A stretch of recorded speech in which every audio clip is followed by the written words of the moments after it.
E quando eu vi que você entrou com o curso de vícios e tudo, e como foi um grande problema na minha vida, eu acho que uma das minhas missões de vida que eu assumi para mim é tentar levar os erros que eu cometi para as pessoas para que não cometam os mesmos erros. Então, porque você sabe que aqui a gente está dando a cara a tapa, que não precisa dar uma cara a tapa dessa maneira, podia ficar no meu canto quieto, mas em 2002, um grande amigo, não quero citar nomes, mas um grande conhecido da colônia, ele chegou para mim, depois de um problema que ele tive, ele falou, eu acho que você devia fazer palestra para jovens, para poder ajudar eles. Isso era num outro assunto. Como esse assunto de droga para mim foi muito pesado na minha vida, então eu vou assistir o teu curso, você sabe que eu assisto todos os teus cursos, se não assisto ao vivo, muitas vezes assisto depois, porque eu tenho o horário que eu faço Shalom Bait também, né? O dia inteiro trabalho e estudo, e de noite tem que fazer Shalom Bait também, né?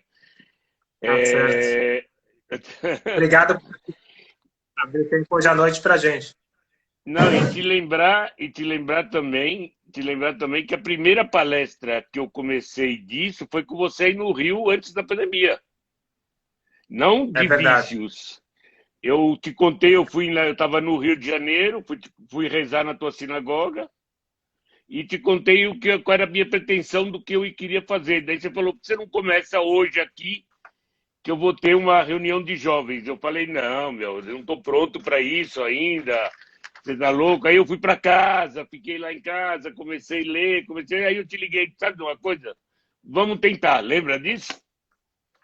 Foi E foi maravilhoso. realmente, Outro dia a gente realmente. conta. Aquela história é mais pesada ainda. Outro dia a gente conta aqui.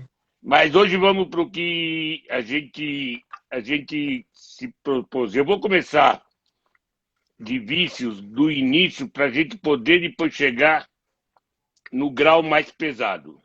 Deixa eu tomar primeiro um pouquinho de água. Baruch atah Adonai Eloheinu melech haolam asher kol nהיה bidvaro. Amém. E eu trouxe um pouquinho de vinho para vir fazer uma brahá, para a gente ter a Shekhinah aqui de Deus que ilumine a gente para ter uma boa iluminação e a gente consiga levar uma coisa boa para todo mundo para que possam ajudar as pessoas. Baruch atah Adonai Eloheinu melech haolam borei briagat. Amém. Então vamos lá. Eu comecei, a primeira vez que eu pus um vício na boca foi com 11 anos de idade, foi quando eu fumei o primeiro cigarro. A gente, quando jovem lá no Bom Retiro, tudo, queria se mostrar, e aí comecei fumando. Meu pai, com 12 anos e meio, me pegou, foi todo aquele escândalo, mas não adiantou nada, eu continuei fumando. E, na verdade, eu fumei até os 32 anos de idade sem parar. Como que eu parei o cigarro? Quando eu tinha 32 anos de idade, num sábado à noite, veio um casal amigo nosso em casa. Eu e o meu amigo começamos a beber. Bebemos nessa noite. Ele saiu da minha casa, era 6, ele chegou na minha casa, eram umas 9 da noite, ele saiu de casa às 6 da manhã. Nesse que a gente levava conversa para cá e conversa para lá, bebemos uma garrafa de uísque e fumamos 3 maços de cigarro, mais ou menos, naquele sábado à noite. É, Isso era sábado à noite, e fumamos 3 maços de cigarro, fora que durante o dia, eu não era Shomer Shabbat naquela época, eu já devia ter fumado um maço e meio, que era o normal que eu fumava durante o dia. Aí, quando ele foi embora de casa, minha esposa já estava dormindo, eu comecei a ter dores no peito terríveis e não fui nem para a cama. E aí, minha esposa, quando acordou, era 11 horas, mais ou menos, ela me viu na sala, ela falou, meu, você deve estar passando mal. Porque você não foi nem dormir, você está ainda aí, você está passando mal. E, na verdade, eu passei mal até quinta-feira. Não fui no médico, tinha dores terríveis no peito. Não fui no médico, que eu sou uma pessoa difícil para ir no médico, principalmente naquela época, hoje eu já sou mais fácil. Mas não fui no médico, não fui no médico. E na quinta-feira passou a dor. Quando aí eu falei para mim mesmo, poxa vida, se eu não fumei do domingo até a quinta-feira, eu não vou fumar mais. E aí parei de fumar sem mais nem menos.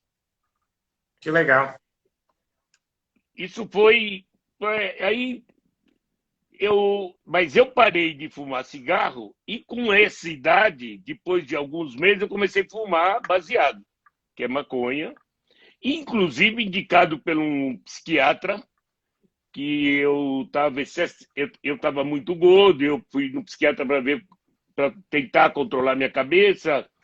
Na época eu estava bem de vida, não que eu estou mal agora, mas eu estava muito bem de vida na época. E ele falou, olha, em vez de eu te dar Prozac, que o Prozac tem causado muitos problemas de suicídio e tudo isso, eu te aconselho mesmo que você fume o baseado. Eu prefiro falar baseado, que é maconha, né? Acho que todo mundo sabe, mas eu acho que a palavra maconha é muito pesada, né? E aí comecei a fumar baseado. Lógico que minha família não gostou muito. Na época, meus filhos eram menores, eles não sabiam. Mas minha esposa sabia, mas eu fumava na janela do banheiro e escondia. Mas eu só fumava o baseado no final do dia, depois de trabalho. Eu nunca fumei no meio do trabalho e nunca fumei durante o dia, só quando era sábado e domingo. E aí rolou baseado e a bebida. E foi andando. Dessa época de vida, eu trabalhava nos Estados Unidos também, e todo ano, quando a gente fechava um ano bem fechado, a gente ia para o cassino de Atlantic City para jogar festival, fazer o festival do ano que o ano foi bom. E jogo Tudo é junto. outro vício. Todos os vícios juntos. Todos os Todo vícios. vício junto. Lógico, você estava lá na mesa para jogar. Mas naquela época, eu sempre acreditei que eu controlava os meus vícios. Como eu larguei de fumar da noite para o dia, decidi não fumo mais e não fumei mais, eu sempre achei que eu controlava os meus vícios e não teria problema. Até que um dia, eu não lembro assim em que idade exatamente, quando eu ia para o cassino, eu sempre falava, eu vou jogar até perder $500. Se eu perdi $500, eu paro. Até que foi um dos dias que eu estava lá, que eu comecei a jogar e comecei a ganhar. Cheguei a estar ganhando acho que 10, 15 mil dólares e saí de lá perdendo $8.000. Daí eu falei para mim, nunca mais entro no cassino. E, Rabino, eu nunca mais entrei no cassino. Aí eu me convenci para mim mesmo que realmente eu controlo, eu controlo todos os meus vícios. Por isso que eu quero contar esse início, porque esse início isso mostra que tudo, a bebida, a maconha. Como eu trabalhava muito em Nova York, eu tive uma vez lá com um primo meu, e a gente trabalhou durante o dia, de noite saímos para beber, aí fumamos um baseado junto, ele falou, vem dormir em casa. Eu fui dormir na casa dele e aí ele tirou cocaína. Vamos, Mato, vamos cheirar, não sei o quê. Eu falei, não, eu não cheiro cocaína, não quero, obrigado, obrigado. No fim, ele acabou me convencendo. Vamos experimentar. Meu, foi uma das piores noites da minha vida. Esse cara tinha um gato na casa dele. Eu vi esse gato passar pelo teto, pela janela, passei a noite em claro. Passei muito mal, perdi meu dia de trabalho no dia seguinte e me prometi para mim mesmo que nunca mais mexia nisso. E realmente tinha certeza que a vida ia tocar assim, sem mexer nessas drogas, só o baseado mesmo e um pouco do uísque da bebida. E fomos tocando a vida, né? Até que eu tive alguns problemas na vida, né? Que não é nossa história agora, não vamos entrar nem nisso agora. Tive problemas na vida. Quando eu voltei para o Brasil, comecei a acertar minha vida em 2004, mais ou menos 2004, foi quando esse é o grande problema da maconha, Rabino, que ela é leve, ela foi indicada por um psiquiatra, eu acho que é uma indicação muito ruim, não é uma indicação boa. E muito frágil, porque é o seguinte, hoje o pessoal está usando isso como remédio, ótimo, mas tem gente usando isso como recreação.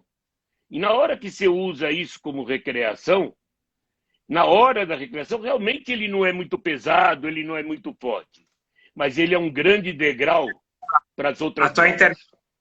A tua internet não está pegando bem, está cortando. Um minutinho, deixa eu Ou talvez é o fone.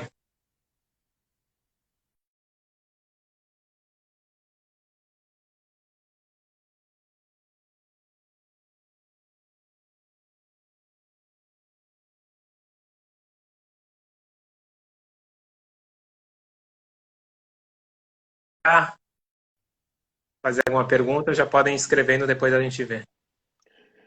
Tá me ouvindo, Rabino? Tá bom, E agora, tá melhor? tá melhor. Então vamos lá. Onde eu estava mesmo, Rabino? Coisa que você acha que é muito leve, É, a maconha. a maconha não é um problema, eu não vejo na maconha um problema grave, como droga, como pesado. Ela é um relaxante, por isso que as pessoas hoje usam isso como remédio, mas o grande problema é que quando você entra numa situação de vida complicada, com problemas, não importa se for problemas financeiros, problemas de casamento, problemas familiares, qual o problema que você tem? Todo mundo tem problema na vida, não tem quem não tenha problema. A vida foi feita de problema para a gente resolver os problemas. Isso eu já Vamos chamar. Hoje você já aprendeu que não chama mais problema, chama desafio, né? desafio, exatamente. A gente veio aqui para uma missão. E a gente não sabe nossa missão. E Deus não dá para nós um pacote maior do que nós podemos carregar. Isso é certeza, disso eu tenho certeza. Mas o pacote que ele dá, nós temos que saber carregar e temos que saber levar ele até o lugar certo e desembrulhar ele da maneira certa. Mas então, quando começam os problemas pesados e muitas discussões, a maconha já não é o suficiente. Ela deixa de ser aquele relaxante. Você está procurando outras fugas. Porque que é essa droga? Que é o uísque? Que é tudo isso? É as fugas. E eu comecei a procurar uma fuga que eu comecei a ir para as baladas. Minha mulher não gosta de droga e não gosta de balada, então tudo bem, ela me deixou ir, eu fui para as baladas, porque ela ficou com dó de mim, o cara teve preso, tudo isso, deixa ele aproveitar um pouco a vida, e eu quis mesmo, minha cabeça estava pesada, estava errado, e aí comecei a ir para as baladas, e as baladas começou a me trazer as outras drogas. Aí comecei a tomar êxtase, do êxtase comecei a usar lança-perfume. Da lança-perfume comecei a usar cocaína. Mas eu sempre achei que eu controlava. A hora que eu quisesse eu parava. Eu só estava usando aquilo porque eu estava, sabe, triste. E na hora que eu usava eu ficava bem. Mas na hora que eu deixava de usar, eu entrava down de novo. E aí precisava usar. E cada vez a tua felicidade que você recebe com essas fugas, com essas coisas, ela cada vez se torna menor. E ela, agora, aí eu cheguei uma vez, eu chegava a usar droga na academia, tava, ali já não era mais o Marcos que só fumava o baseadinho no final do dia, recreativo, para relaxante, em vez de tomar um Prozac. Você tá entendendo? Eu ia fazer aula de spinning e levava uma lança-perfume e cheirava a lança. Porque na aula de spinning você tem música, você tem isso, parecia que tá lá na balada. Então eu fazia da aula de spinning uma balada para mim às 7 horas da manhã. Então isso começa a te levar que você acha que você está numa vida. Então você acha que você. E aí que você começa a cometer mais erro ainda na vida. Aí você estraga teu trabalho. Eu desmaiei várias vezes no meio de amigos que já me deixaram em restaurante por ter desmaiado cheirando lança e caído na mesa. Mas até que chegou mais ou menos em 2010, e tudo isso começou em 2004, 2005. Em 2010 eu já estava muito preocupado, minha família estava desesperada, cheia, porque meus filhos sabiam, minha esposa sabia, eles não sabiam de todas as drogas que eu usava, mas eles sabiam que eu usava, que eu estava usando drogas pesadas e que eu saía para uma balada. Eu saía às 10 da noite e voltava às 8 da manhã. E drogado totalmente. Que usei a noite inteira. Eu não sei nem como eu estou vivo. Porque eu chegava numa noite a fumar 3, 4 baseado, tomar 3 êxtase e cheirar dois pininhos de cocaína e cheirar 7 tubos de lança. Estou vivo porque Deus realmente diz para mim, você tem uma missão para cumprir. E eu acho que hoje a minha missão é realmente dar minha cara para bater, que é muito difícil para mim estar aqui contigo, Rabino, falando e tem pessoas assistindo e eu contando toda essa podridão, mas eu acho que é a maneira que eu posso talvez ajudar algumas pessoas, como eu fui fazer uma conversa que eu não cheguei a esse ponto que teu irmão pediu para mim na sinagoga aqui, porque tinham jovens que começaram a fumar baseado na sinagoga. Você está entendendo? Então, eu hoje, se eu conseguir ajudar uma pessoa, eu já estou feliz. Porque Muito realmente, o momento que você usa a droga, ele é maravilhoso, quando você está na balada. Mas os astrais são muito ruins. Todo astral que tem lá, todo astral de droga, hoje eu entendo, mas na época me contavam e eu não queria entender. Todo astral de droga, ele está por trás dele o crime. Porque se fosse uma coisa que o governo vendesse na farmácia e você comprava, pagava imposto e quem quer se matar, que se mate, mas paga imposto para isso, por isso dá sustento para os hospitais e tudo isso, não. As drogas vêm por contrabandistas que cometem crimes, matam pessoas. Então, atrás disso, tem o sangue de muita gente morta, que é todo esse tráfico. E, E como, infelizmente, é monstruoso. e como você saiu dessa? Eu, em 2005, eu fui procurar tratamento. Eu estava num aniversário de uma amiga minha que chama Hortência, todo mundo conhece, né? Eu estava no aniversário dela, conheci uma psicóloga e nós estávamos conversando. Era um grupo de pessoas. Daí ela contou da profissão dela. Eu falei, eu queria fazer uma consulta. E marquei uma consulta com ela. E eu fiz terapia há muitos anos, mas não é fácil tudo. E voltei para fazer terapia com ela e contei para ela, porque eu sou uma pessoa que sou bem transparente, eu não escondo as minhas coisas. E contei para ela que eu estava com problema de drogas e eu estava preocupado que eu ia acabar na rua, que minha família ia acabar me deixando. Porque isso também, fora tudo isso, isso custa muito dinheiro, Rabino. Não é barato. É caro. Você está entendendo? Então, isso custa muito dinheiro. Então, isso te leva a uma circunstância de que você está acabando com o teu dinheiro e se você não consegue sair disso, você vai entrar e começar a roubar para poder usar o teu vício. E era isso o meu medo. Que eu já não estava mais conseguindo me controlar. E quando eu comecei na terapia com ela, eu falava, não, a hora que eu quiser eu paro. Porque eu ia fazer terapia com ela e fumava um baseado antes de fazer terapia. Ela falou, aí chegou dezembro, ela falou, Marcos, não está dando certo, vai para casa, nós vamos pegar férias agora até fevereiro e vai pensar o que você quer. Porque dessa maneira que nós estamos, eu não quero você mais no meu consultório. Isso para mim foi um choque. De ela ter me jogado fora do consultório dela. Eu falei, como? Eu nunca fui jogado fora de lugar nenhum. Como que ela me jogou fora do consultório dela? Não, eu não podia aceitar uma coisa dessa. Então eu falei, qual é o trato para mim voltar? Ela falou, primeiro você vem nas consultas sem fumar baseado. Você vem limpo.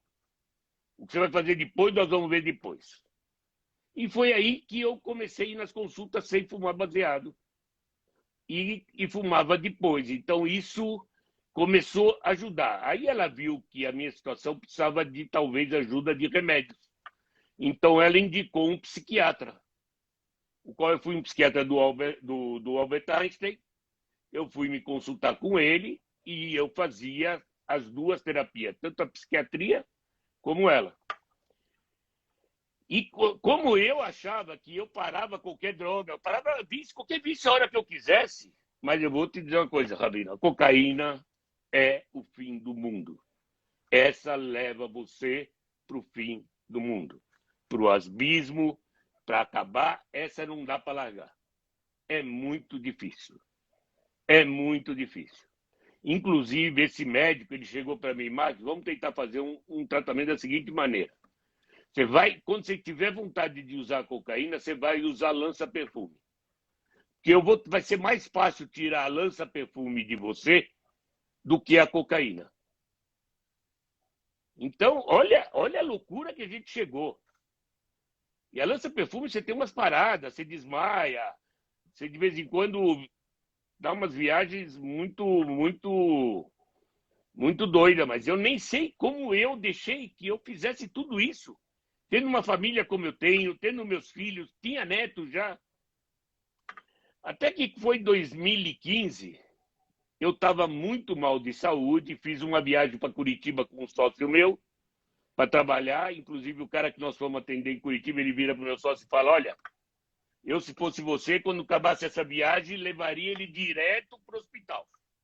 Esse cara tá para morrer. Voltei para São Paulo, no mesmo dia, né? Dá licença, Lehai. Voltei para São Paulo no mesmo dia, e passando mal, mas não fui para o hospital, vim para casa, tentei dormir, não conseguia respirar.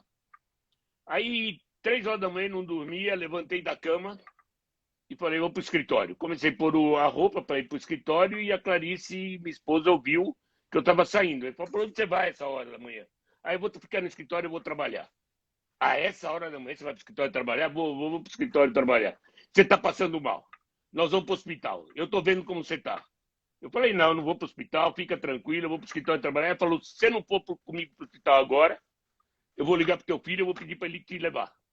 Às 3 da manhã, ela ia ligar para o meu filho, que é casado, incomodar a esposa, incomodar. Eu falei, não.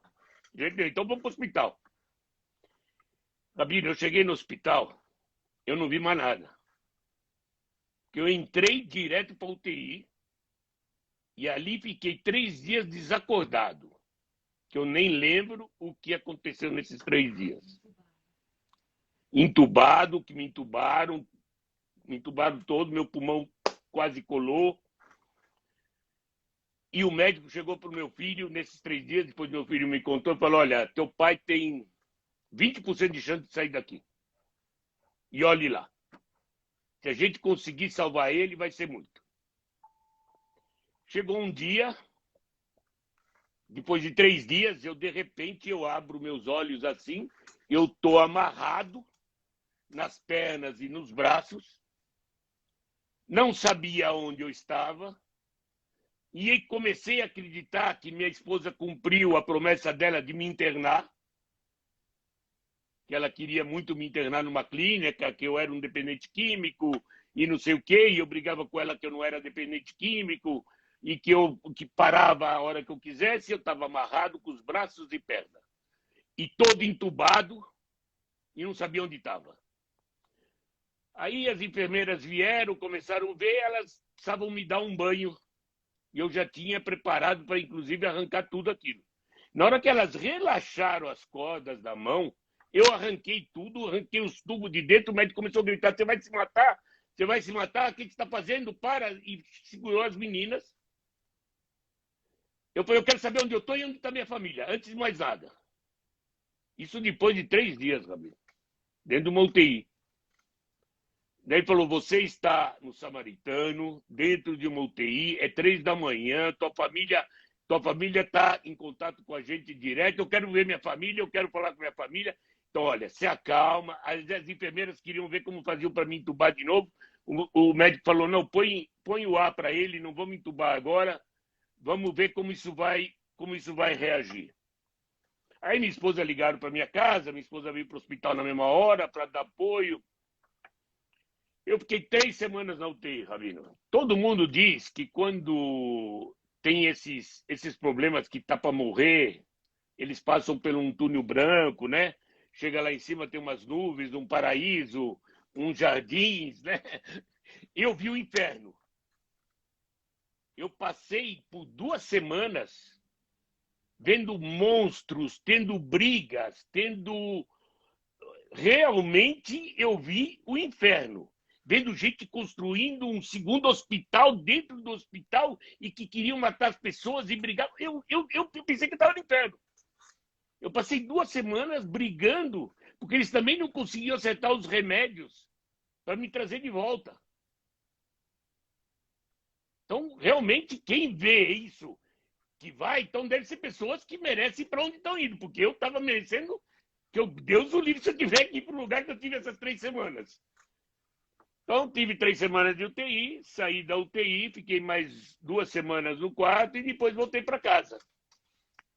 Quando eu cheguei em casa, depois de um susto desse, a gente começa a se tocar que o negócio. Mas minha esposa já pegou todas as minhas drogas que eu tinha no meu banheiro, jogou tudo fora, colocou a fotografia dos meus. Na época, acho que eu tinha 6 netos ou 7 netos, colocou a fotografia dos 7 netos na prateleira onde minhas drogas ficavam guardadas. Para mim, quando abri a porta do banheiro, eu vi meus netos antes de estar vendo aquelas drogas e tudo isso. Mas aí continuei com o tratamento, aí realmente parei com a lança, parei com a cocaína, só continuei de vez em quando fumando um baseadinho, até que no mesmo ano, em 2015, eu entrei no hospital no dia 14 de fevereiro e saí lá no início de abril, e no dia 11 de junho caí preso por 5 meses. Aí eu vi Deus, vi que eu tinha uma missão para fazer, e aí foi quando eu comecei a estudar me dá e resolvi falar 3 vezes por dia me dá. Foi quando eu vi um monte de coisas de erradas que eu fiz. Porque a prisão aqui é muito difícil. Não quero nem entrar nesse assunto, porque não é o nosso assunto. Então, ali, para mim, foi a divisória das águas. Ter saído do hospital e caído numa prisão foi a divisória das águas. Que eu comecei a cair em mim mesmo, que eu tinha que resolver a minha vida e pôr minha vida em ordem e aproveitar aquela oportunidade que Deus me deu de, na porrada, tirar as coisas de mim, porque isso é totalmente na porrada, tirar tudo de mim, para falar, vamos ver se você vai. Não vai, então eu vou te meter num lugar que você vai ver onde você vai estar. E não tem como não acordar para a vida. Mesmo assim, de 2015 a 2017, eu acordei para a vida, mas ainda estava com baseado, não ia mais para balada, mas estava bem melhor. Até que Deus veio aqui e falou, estou vendo que talvez você pode se perder ainda, então vamos para o hospital de novo, vamos operar teu coração, 3 pontos de safena, 2 mamárias, e o médico falou, não sei nem como você está vivo. Então isso me mostra que eu tenho uma missão para fazer. Se me deixou vivo todo esse tempo, por tudo que eu passei, então eu tenho alguma coisa para fazer aqui que eu tenho que fazer. Em 2007, depois dessa operação do coração, graças a Deus, nós estamos em 2021, eu estou zerado, limpo, nem baseado, nem nada. Eu concordo e vou dizer, tem que tomar cuidado porque pode voltar. A recaída é sempre possível. Eu tenho muito medo disso, eu continuo com terapia, tenho estudado muita Torá, tenho estudado muita religião. Não que eu virei, não que eu não sou um religioso, porque minha casa não é cachê, não sei o quê, mas eu sou Shomer Shabbat, eu uso tzitzit, eu mudei muitas coisas, e como você falou hoje na aula, na hora é o seguinte, então vamos resolver problema por problema. Yom Kippur eu faço completo, então eu já sou um sadique para Yom Kippur. Eu não considero sadique, porque eu quero ser um Benoni. Por que eu quero ser um Benoni? Porque o Benoni tem um mérito muito maior que o do sadique. Concorda comigo, Rabino? Então eu quero o mérito do Benoni e não do sadique. Porque o sadique é fácil, ele já nasce sem querer nada. Agora, o cara como eu, que experimentou de tudo, e falar não, para não ganhar dinheiro, para não usar droga, para não ir para balada, para não sei o quê, é muito difícil. Então você precisa encontrar uma outra coisa que seja a tua fuga e que te dê o mesmo prazer que isso te dá. Para mim, ou mais. prazer, ou mais, não é mais mesmo. Aceita a correção e é bem feita, é muito mais. E eu encontrei, graças a Deus, esse prazer. Continuo com terapia, continuo pensando muito, continuo tendo medo de uma recaída, não tem nem dúvida, mas eu tenho certeza, porque eu tenho um apoio, Deus me deu tanta coisa boa que eu tenho que acordar. Eu tenho uma família que eu toda noite agradeço para Deus. Me deu uma esposa que eu não sei nem como está comigo até hoje. 46 anos, mais uns 5 de namoro, são 51. Meu, essa é uma santa. Todo mundo que me conhece, fala, preciso conhecer tua esposa. Tua esposa é uma santa, para te aguentar e te aturar, tem que ser uma santa. Realmente. Então, me deu uma esposa como essa. Me deu a chance de ter 3 filhos maravilhosos que sabiam o pai que usava droga e que fazia o que fazia e não seguir esse caminho. Graças a Deus. Porque, graças a Deus também, Rabino, eu não comecei a fumar baseado de criança. Eu comecei a usar droga com 32 anos de idade. Hoje eu penso, se eu tivesse começado com 12 anos, 15 anos, como essa juventude começa, eu não estava aqui hoje. Não teria a família que eu tenho hoje. Então, Deus me deu muita coisa que você não compra em nenhuma loja. Então, se você não compra isso em nenhuma loja, o que eu tenho hoje, eu tenho 8 netos, um monte de sobrinho netos, uma família que gosta de mim, que me dá o apoio com tudo isso. Eu não tenho. Em que loja você compra? Se não tem loja para vender, Marcos, fica na tua. E fica calmo. E fica quieto. Porque como eu tô, meu filho chegou um dia para mim e falou o seguinte: pai, eu não aguento mais ser teu pai. Eu quero voltar a ser teu filho. Minhas filhas já não queriam mais falar comigo. Eu reconquistar elas foi um trabalho difícil. Nós fomos fazer terapia familiar para poder entender. E nessa terapia familiar foi que nós descobrimos, que foi muito importante, que era uma discussão que eu tinha com a minha esposa, que eu não sou um dependente químico. Porque você tem que encontrar qual é o teu problema, porque se é um dependente químico é um tipo de tratamento. Se você não é um dependente químico, é outro tipo de tratamento. Mas eu fui procurar o tratamento porque eu não queria parar na rua. Eu vi esses caras da Cracolândia. Eu falei, daqui a pouco eu estou aqui. Mais um pouquinho eu estou aqui. Essa é a história, Rabino. Lehai. Lehai pela saúde de hoje, pelos meus filhos. E hoje, com essa pandemia, que tá muita gente tem sofrido muito com essa pandemia, pelo que eu passei na minha vida, ficar fechado em casa para mim é brincadeira, né? Porque eu já fiquei fechado em lugares muito piores. Então, fechado em casa tá ótimo. Minha mulher cozinha, faz comida, faz almoço, faz jantar, roupa. Tá ótimo, tá maravilhoso. Essa prisão tá boa. Essa tá excelente, não tem melhor que essa aqui. Olha, estamos aí conversando, tomando um vinho, então estamos lá. Agora, o que salvou a mim e essa continuidade, Deus me trouxe uma outra coisa, Heber. No início da pandemia, eu estava estudando, que isso foi um ano atrás, a Paraxá, onde fala que Moisés era como o pai dos filhos de Abrão, de Arão. Aí eu falei, mas como o Moisés é pai dos filhos de Arão?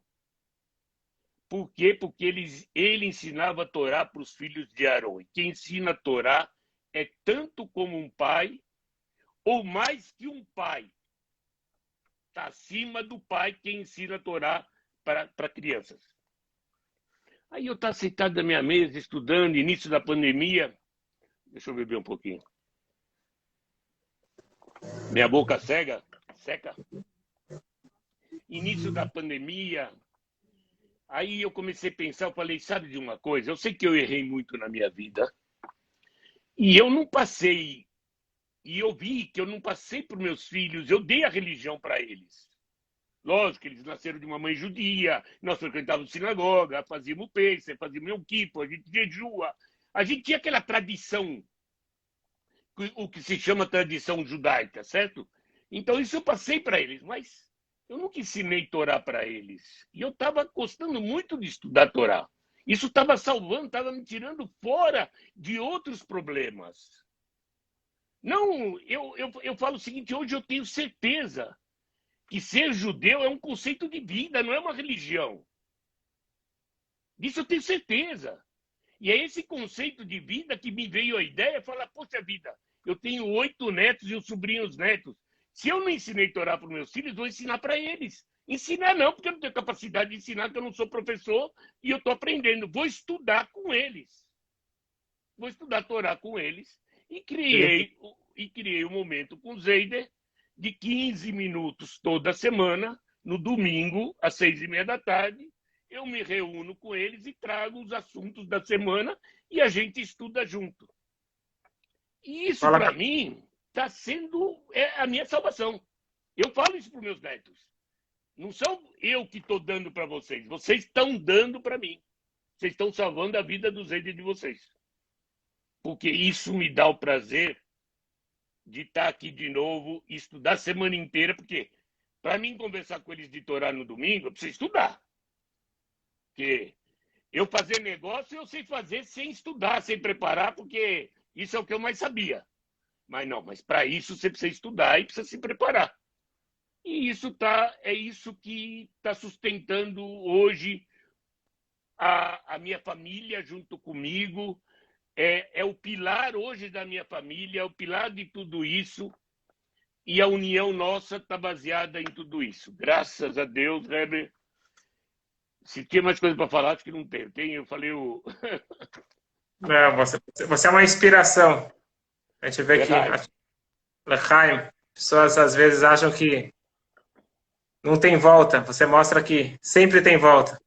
Sem dúvida. E tem que procurar a volta. Mas para isso você precisa se esforçar. Porque tudo tem volta. Tem volta tanto para você trabalhar legalmente em tudo, não trabalhar errado. Apesar que nós estamos num país que está errado, que eu pensava antigamente, não, aqui eu tenho que nadar com a maré. Todo mundo rouba, vamos roubar também, não pagar imposto. Não. Não, eu achava que um pingo d'água não ia fazer uma diferença no mar. Sim, faz a diferença. Se cada um for cuidar de ser diferente e fazer as coisas certas, pode ter certeza que aí a maré vai mudar uma hora. E dá para sobreviver. E dá para viver. Porque sempre eu digo o seguinte, como não dá para acreditar em Deus depois de tudo que eu passei? E estou aqui. Depois de ver que um planeta como o nosso, com a natureza que nós temos, não acreditar quem criou tudo isso. Então, disso eu já não tenho mais dúvida. Então, eu tenho que seguir o que o nosso Criador montou, porque a minha vida vai andar. E ele não me deixou faltar comida. Se não foi daqui, se não foi daqui, veio de outro lugar para pôr comida na mesa. Graças a Deus não faltou comida e graças a Deus minha família está comigo. E eu não quero perder essa riqueza que eu tenho. De maneira nenhuma. Muito bom.